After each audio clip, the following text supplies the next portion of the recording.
2 ਮਹੀਨੇ ਪਹਿਲਾਂ ਹੋਈ ਲਵਪ੍ਰੀਤ ਦੀ ਮੌਤ ਤੋਂ ਬਾਅਦ ਪਰਿਵਾਰਿਕ ਮੈਂਬਰਾਂ ਦੇ ਵੱਲੋਂ ਕੈਨੇਡਾ ਰਹਿੰਦੀ ਬੇਅੰਤ ਕੌਰ ਤੇ ਧੋਖਾਧੜੀ ਦਾ ਕੇਸ ਦਰਜ ਕਰਵਾ ਦਿੱਤਾ ਗਿਆ।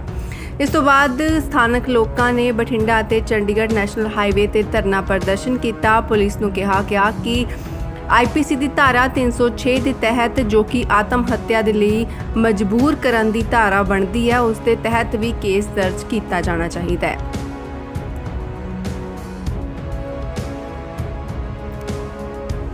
ਲਵਪ੍ਰੀਤ ਸਿੰਘ ਜਿਸ ਦੀ 2 ਮਹੀਨੇ ਪਹਿਲਾਂ ਮੌਤ ਹੋਈ ਸੀ, ਰਹੱਸਮਈ ਤਰੀਕੇ ਦੇ ਨਾਲ ਮੌਤ ਦੱਸੀ ਜਾ ਰਹੀ ਹੈ ਕਿਉਂਕਿ ਪੋਸਟਮਾਰਟਮ ਦੀ ਰਿਪੋਰਟ ਹਾਲੇ ਤੱਕ ਸਾਹਮਣੇ ਨਹੀਂ ਆਈ।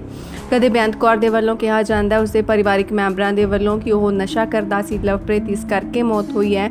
ਕੋਈ ਕਹਿੰਦਾ ਹੈ ਕਿ ਉਸਨੂੰ ਦਵਾਈ ਚੜ ਗਈ ਸੀ, ਜਿਵੇਂ ਕਿ ਪਹਿਲੀ ਜਿਹੜਾ ਜਾਣਕਾਰੀ ਦਿੱਤੀ ਗਈ ਸੀ ਪੁਲਿਸ ਨੂੰ ਉਸ ਦੇ ਵਿੱਚ ਲਿਖਵਾਇਆ ਗਿਆ, ਤੇ ਕੋਈ ਕਹਿੰਦਾ ਹੈ ਕਿ ਉਸਨੇ ਖੁਦਕੁਸ਼ੀ ਕੀਤੀ ਹੈ ਬੇਅੰਤ ਕੌਰ ਤੋਂ ਤੰਗ ਆ ਕੇ। 21 ਸਾਲਾ ਬੇਅੰਤ ਕੌਰ ਤੇ ਧੋਖਾਧੜੀ ਦਾ ਮਾਮਲਾ ਦਰਜ ਹੋ ਚੁੱਕਿਆ ਹੈ। ਲਵਪ੍ਰੀਤ ਦੇ ਪਰਿਵਾਰਿਕ ਮੈਂਬਰਾਂ ਦੇ ਵੱਲੋਂ ਇਹ ਕਹਿੰਦੇ ਹੋਏ ਕੇਸ ਦਰਜ ਕਰਵਾਇਆ ਗਿਆ ਸੀ ਕਿ 2 ਸਾਲ ਪਹਿਲਾਂ ਜਦੋਂ ਉਹ ਬਾਹਰ ਗਈ ਸੀ ਤਾਂ ਸਾਰਾ ਖਰਚਾ ਘਰ ਪਰਿਵਾਰ ਦੇ ਵੱਲੋਂ ਚੁੱਕਿਆ ਗਿਆ ਸੀ ਅਤੇ ਲਵਪ੍ਰੀਤ ਦੇ ਫੋਨ ਦੇ ਵਿੱਚ ਚੈਟ ਦੇ ਆਧਾਰ ਤੇ ਕਿਹਾ ਗਿਆ ਕਿ ਉਹ ਕਾਫੀ ਜ਼ਿਆਦਾ ਤੰਗ ਪਰੇਸ਼ਾਨ ਸੀ। ਬੇਅੰਤ ਕੌਰ ਉਸ ਨੂੰ ਪਰੇਸ਼ਾਨ ਕਰਦੀ ਸੀ, ਇਸੇ ਕਰਕੇ ਲਵਪ੍ਰੀਤ ਨੇ ਆਪਣੀ ਜਾਨ ਗਵਾ ਦਿੱਤੀ।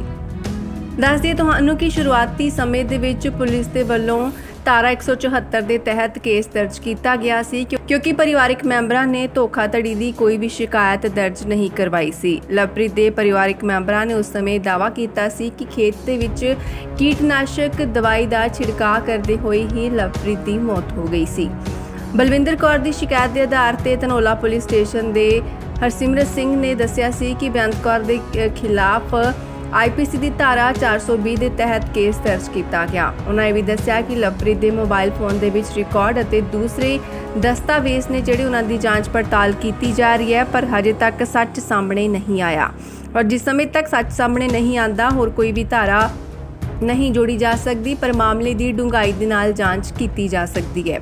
ਦੂਜੇ ਪਾਸੇ ਬੇਅੰਤ ਕੌਰ ਦੇ ਵੱਲੋਂ 13 ਜੁਲਾਈ ਨੂੰ ਪੰਜਾਬ ਮਹਿਲਾ ਆਯੋਗ ਦੀ ਜਿਹੜੇ ਚੇਅਰਪਰਸਨ ਨੇ ਮਨੀਸ਼ਾ ਗੁਲਾਟੀ ਦੇ ਨਾਲ ਲਵਪ੍ਰੀਤ ਦੀ ਮਾਂ ਅਤੇ ਭੈਣਾਂ ਦੇ ਨਾਲ ਮੁਲਾਕਾਤ ਕੀਤੀ ਗਈ ਸੀ ਤਾਂ ਉਹਨਾਂ ਨੇ ਨਿਆਂ ਦਿਵਾਉਣ ਦੀ ਪੂਰਾ ਭਰੋਸਾ ਦਿੱਤਾ ਸੀ। ਬੇਅੰਤ ਕੌਰ ਦੇ ਵੱਲੋਂ ਸੋਸ਼ਲ ਮੀਡੀਆ ਤੇ ਚੱਲ ਰਹੇ ਧੋਖਾਧੜੀ ਦੇ ਆਰੋਪਾਂ ਤੋਂ ਸਾਫ਼ ਤੌਰ ਤੇ ਇਨਕਾਰ ਕੀਤਾ ਜਾ ਰਿਹਾ ਹੈ। ਲਵਪ੍ਰੀਤ ਨੂੰ ਕੈਨੇਡਾ ਲਿਆਉਣ ਬਾਰੇ ਬੇਅੰਤ ਕੌਰ ਦੇ ਵੱਲੋਂ ਕਿਹਾ ਜਾ ਰਿਹਾ ਹੈ ਕਿ ਉਹ ਪੂਰੀ ਕੋਸ਼ਿਸ਼ ਕਰ ਰਹੀ ਸੀ, ਪਰ COVID-19 ਦੇ ਕਰਕੇ ਲਾਕਡਾਊਨ ਲੱਗ ਗਿਆ ਸੀ ਅਤੇ ਇਹਨਾਂ ਸਾਰੇ ਹਾਲਾਤਾਂ ਦੇ ਵਿੱਚ ਉਹਨੂੰ ਕਈ ਮੁਸ਼ਕਿਲਾਂ ਦਾ ਸਾਹਮਣਾ ਕਰਨਾ ਪਿਆ, ਜਿਸ ਕਰਕੇ ਉਹ ਲਵਪ੍ਰੀਤ ਨੂੰ ਬਾਹਰ ਨਹੀਂ ਬੁਲਾ ਸਕੀ। ਸੋਸ਼ਲ ਮੀਡੀਆ ਤੇ ਕਥਿਤ ਧੋਖਾਧੜੀ ਨੂੰ ਲੈ ਕੇ ਚਰਚਾ ਹੋਣ ਲੱਗੀ ਹੈ। ਹਾਲਾਂਕਿ ਪਰਿਵਾਰਿਕ ਮੈਂਬਰਾਂ ਦਾ ਕਹਿਣਾ ਹੈ ਕਿ ਇਸ ਤੋਂ ਇਲਾਵਾ ਕਈ ਧਾਰਾਵਾਂ ਲੱਗਣੀਆਂ ਚਾਹੀਦੀਆਂ ਨੇ। ਅੱਜ 25 ਤਰੀਕ ਤੋਂ ਵੱਧ ਦਾ ਸਮਾਂ ਹੋ ਚੁੱਕਿਆ ਹੈ ਕਿਉਂਕਿ ਪੁਲਿਸ ਦੇ ਵੱਲੋਂ 25 ਅਗਸਤ ਤੱਕ ਦਾ ਭਰੋਸਾ ਦਿੱਤਾ ਗਿਆ ਸੀ ਕਿ ਪੋਸਟਮਾਰਟਮ ਦੀ ਰਿਪੋਰਟ ਆ ਜਾਵੇਗੀ ਤਾਂ ਤਕਰੀਬਨ 1 ਹਫ਼ਤੇ ਦਾ ਸਮਾਂ ਹੋਰ ਦੇਖਿਆ ਜਾ ਸਕਦਾ ਹੈ ਕਿ ਲਵਪ੍ਰੀਤ ਦੀ ਪੋਸਟਮਾਰਟਮ ਦੀ ਰਿਪੋਰਟ ਸਾਹਮਣੇ ਆਵੇ। ਪਰ ਇਸ ਤੋਂ ਇਲਾਵਾ ਜੇਕਰ ਆਪਾਂ ਦੇਖੀਏ ਤਾਂ ਲਾਡੀ ਦੇ ਵਕੀਲ ਸੁਨੀਲ ਮੱਲਣ ਦੇ ਵੱਲੋਂ ਕਿਹਾ ਗਿਆ ਸੀ ਕਿ 26 ਤਰੀਕ ਤੱਕ 25-26 ਤਰੀਕ ਨੂੰ ਕੋਈ ਵੱਡਾ ਖੁਲਾਸਾ ਹੋ ਸਕਦਾ ਹੈ। ਬਹੁਤ ਚਰਚਿਤ ਮਾਮਲਾ ਬਣ ਚੁੱਕਿਆ ਹੈ ਲਵਪ੍ਰੀਤ ਦੀ ਮੌਤ ਨੂੰ ਲੈ ਕੇ ਅਤੇ ਉਸ ਤੋਂ ਬਾਅਦ ਬੇਅੰਤ ਕੌਰ ਤੋਂ ਲੈ ਕੇ ਕਈ ਤਰ੍ਹਾਂ ਦੇ ਸਵਾਲ ਉੱਠ ਰਹੇ ਨੇ ਜਿਨ੍ਹਾਂ ਤੋਂ ਉਹ ਲਗਾਤਾਰ ਇਨਕਾਰ ਕਰਦੀ ਆ ਰਹੀ ਹੈ।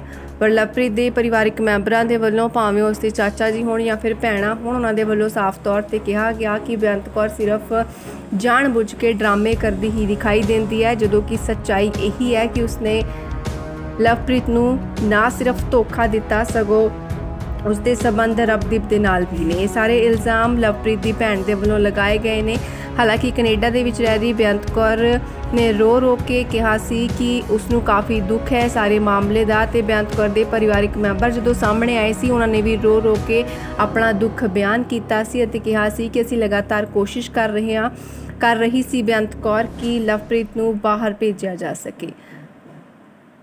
ਬੇਅੰਤ ਕੌਰ ਦੇ ਮਾਪਿਆਂ ਦਾ ਇਹ ਵੀ ਕਹਿਣਾ ਹੈ ਕਿ ਬੇਅੰਤ ਕੌਰ ਦੀ ਲਗਾਤਾਰ ਲਵਪ੍ਰੀਤ ਦੇ ਮਾਪਿਆਂ ਦੇ ਨਾਲ ਵੀ ਗੱਲਬਾਤ ਹੁੰਦੀ ਸੀ, ਲਵਪ੍ਰੀਤ ਦੇ ਨਾਲ ਵੀ ਗੱਲਬਾਤ ਹੁੰਦੀ ਸੀ। ਅਜਿਹਾ ਕੁਝ ਨਹੀਂ ਸੀ, ਪਰ ਜਦੋਂ ਉਹ ਅੰਤਿਮ ਰਸਮਾਂ ਪੂਰੀਆਂ ਕਰਕੇ ਵਾਪਸ ਆਏ ਨੇ ਉਸ ਤੋਂ ਬਾਅਦ ਪਤਾ ਨਹੀਂ ਲਵਪ੍ਰੀਤ ਦੇ ਪਰਿਵਾਰਿਕ ਮੈਂਬਰਾਂ ਨੂੰ ਅਜਿਹਾ ਕੀ ਹੋਇਆ ਕਿ ਉਹਨਾਂ ਨੇ ਤੌਹਮਤਾਂ ਲਾਉਣੀਆਂ ਸ਼ੁਰੂ ਕਰ ਦਿੱਤੀਆਂ ਚੈਟ ਲੀਕ ਕਰਨੀ ਸ਼ੁਰੂ ਕਰ ਦਿੱਤੀ ਹੈ। ਬੇਅੰਤ ਕੌਰ ਦੇ ਮਾਪਿਆਂ ਦਾ ਇਹ ਵੀ ਕਹਿਣਾ ਹੈ ਕਿ ਜਿਸ ਸਮੇਂ ਉਹਨਾਂ ਨੇ ਡੈੱਡ ਬੋਡੀ ਦੇਖੀ ਸੀ ਤਾਂ ਉਹਨਾਂ ਨੂੰ ਪਹਿਲੀ ਖਬਰ ਹੀ ਦਿੱਤੀ ਗਈ ਸੀ ਕਿ ਕੋਈ ਅਟੈਕ ਆਇਆ ਹੈ। ਉਸ ਨੂੰ ਲੈ ਕੇ ਵੀ ਕਿਹਾ ਗਿਆ ਕਿ ਇਹ ਮਾਮਲਾ ਖੁਦਕੁਸ਼ੀ ਦਾ ਨਹੀਂ ਜਾਪ ਰਿਹਾ ਸੀ। ਅਟੈਕ ਹੋਣ ਦੀ ਗੱਲ ਕਹੀ ਗਈ ਸੀ। ਸ਼ੁਰੂਆਤੀ ਸਮੇਂ ਦੇ ਵਿੱਚ ਬੇਅੰਤ ਕੌਰ ਦੇ ਮਾਪਿਆਂ ਨੂੰ ਤੇ ਉਸ ਤੋਂ ਇਲਾਵਾ ਉਹਨਾਂ ਨੇ ਨਾ ਸਿਰਫ ਉਸ ਦਿਨ ਸਗੋਂ ਲਗਾਤਾਰ ਕਈ ਦਿਨ ਉਹ ਲਵਪ੍ਰੀਤ ਦੇ ਘਰ ਆਉਂਦੇ ਜਾਂਦੇ ਰਹੇ ਤੇ ਹੁਣ ਉਹਨਾਂ ਦੀ ਕੁੜੀ ਤੇ ਯਾਨੀ ਕਿ ਬੇਅੰਤ ਕੌਰ ਤੇ ਝੂਠੇ ਇਲਜ਼ਾਮ ਮੜੇ ਜਾ ਰਹੇ ਨੇ। ਲਵਪ੍ਰੀਤ ਨੂੰ ਕੈਨੇਡਾ ਲਿਜਾਣ ਬਾਰੇ ਸਵਾਲ ਪੁੱਛਿਆ ਗਿਆ ਤਾਂ ਬੇਅੰਤ ਕੌਰ ਦੇ ਮਾਤਾ ਜੀ ਦਾ ਕਹਿਣਾ ਸੀ ਕਿ ਸਾਰੀ ਫਾਈਲ ਦੀ ਕਾਰਵਾਈ ਕੀਤੀ ਜਾ ਰਹੀ ਸੀ ਪਰ ਕਰੋਨਾ ਮਹਾਮਾਰੀ ਦੇ ਕਾਰਨ ਲੋਕਡਾਊਨ ਲੱਗ ਗਿਆ ਸੀ, ਇਸੇ ਕਰਕੇ ਹੀ ਲਵਪ੍ਰੀਤ ਨੂੰ ਬਾਹਰ ਲਿਜਾਣ ਦੇ ਵਿੱਚ ਦੇਰੀ ਹੋ ਰਹੀ ਸੀ।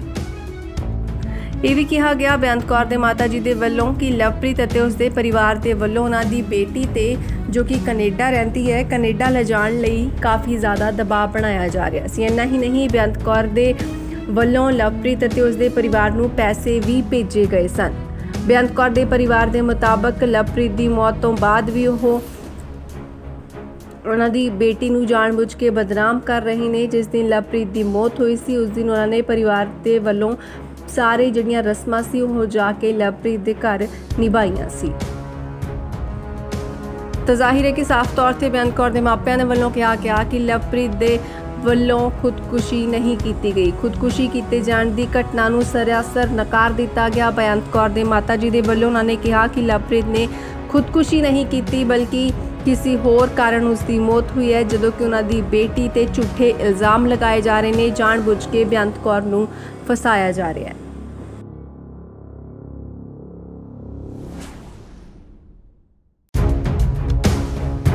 ਦੋ ਮਹੀਨੇ ਪਹਿਲਾਂ ਹੋਈ ਲਵਪ੍ਰੀਤ ਦੀ ਮੌਤ ਤੋਂ ਬਾਅਦ ਪਰਿਵਾਰਿਕ ਮੈਂਬਰਾਂ ਦੇ ਵੱਲੋਂ ਕੈਨੇਡਾ ਰਹਿੰਦੀ ਬੇਅੰਤ ਕੌਰ ਤੇ ਧੋਖਾਧੜੀ ਦਾ ਕੇਸ ਦਰਜ ਕਰਵਾ ਦਿੱਤਾ ਗਿਆ।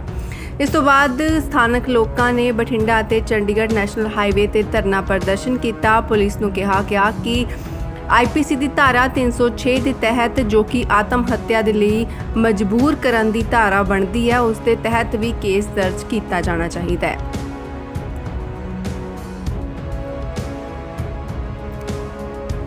ਲਵਪ੍ਰੀਤ ਸਿੰਘ ਜਿਸ ਦੀ 2 ਮਹੀਨੇ ਪਹਿਲਾਂ ਮੌਤ ਹੋਈ ਸੀ, ਰਹੱਸਮਈ ਤਰੀਕੇ ਦੇ ਨਾਲ ਮੌਤ ਦੱਸੀ ਜਾ ਰਹੀ ਹੈ ਕਿਉਂਕਿ ਪੋਸਟਮਾਰਟਮ ਦੀ ਰਿਪੋਰਟ ਹਾਲੇ ਤੱਕ ਸਾਹਮਣੇ ਨਹੀਂ ਆਈ। ਕਦੇ ਬੇਅੰਤ ਕੌਰ ਦੇ ਵੱਲੋਂ ਕਿਹਾ ਜਾਂਦਾ ਉਸਦੇ ਪਰਿਵਾਰਿਕ ਮੈਂਬਰਾਂ ਦੇ ਵੱਲੋਂ ਕਿ ਉਹ ਨਸ਼ਾ ਕਰਦਾ ਸੀ, ਲਵਪ੍ਰੀਤ ਇਸ ਕਰਕੇ ਮੌਤ ਹੋਈ ਹੈ। ਕੋਈ ਕਹਿੰਦਾ ਹੈ ਕਿ ਉਸ ਨੂੰ ਦਵਾਈ ਚੜ੍ਹ ਗਈ ਸੀ, ਜਿਵੇਂ ਕਿ ਪਹਿਲੀ ਜਿਹੜਾ ਜਾਣਕਾਰੀ ਦਿੱਤੀ ਗਈ ਸੀ ਪੁਲਿਸ ਨੂੰ ਉਸ ਦੇ ਵਿੱਚ ਲਿਖਵਾਇਆ ਗਿਆ, ਤੇ ਕੋਈ ਕਹਿੰਦਾ ਹੈ ਕਿ ਉਸਨੇ ਖੁਦਕੁਸ਼ੀ ਕੀਤੀ ਹੈ ਬੇਅੰਤ ਕੌਰ ਤੋਂ ਤੰਗ ਆ ਕੇ। 21 ਸਾਲਾ ਬੇਅੰਤ ਕੌਰ ਤੇ ਧੋਖਾਧੜੀ ਦਾ ਮਾਮਲਾ ਦਰਜ ਹੋ ਚੁੱਕਿਆ ਹੈ। ਲਵਪ੍ਰੀਤ ਦੇ ਪਰਿਵਾਰਿਕ ਮੈਂਬਰਾਂ ਦੇ ਵੱਲੋਂ ਇਹ ਕਹਿੰਦੇ ਹੋਏ ਕੇਸ ਦਰਜ ਕਰਵਾਇਆ ਗਿਆ ਸੀ ਕਿ 2 ਸਾਲ ਪਹਿਲਾਂ ਜਦੋਂ ਉਹ ਬਾਹਰ ਗਈ ਸੀ ਤਾਂ ਸਾਰਾ ਖਰਚਾ ਘਰ ਪਰਿਵਾਰ ਦੇ ਵੱਲੋਂ ਚੁੱਕਿਆ ਗਿਆ ਸੀ ਅਤੇ ਲਵਪ੍ਰੀਤ ਦੇ ਫੋਨ ਦੇ ਵਿੱਚ ਚੈਟ ਦੇ ਆਧਾਰ ਤੇ ਕਿਹਾ ਗਿਆ ਕਿ ਉਹ ਕਾਫੀ ਜ਼ਿਆਦਾ ਤੰਗ ਪਰੇਸ਼ਾਨ ਸੀ। ਬੇਅੰਤ ਕੌਰ ਉਸ ਨੂੰ ਪਰੇਸ਼ਾਨ ਕਰਦੀ ਸੀ, ਇਸੇ ਕਰਕੇ ਲਵਪ੍ਰੀਤ ਨੇ ਆਪਣੀ ਜਾਨ ਗਵਾ ਦਿੱਤੀ।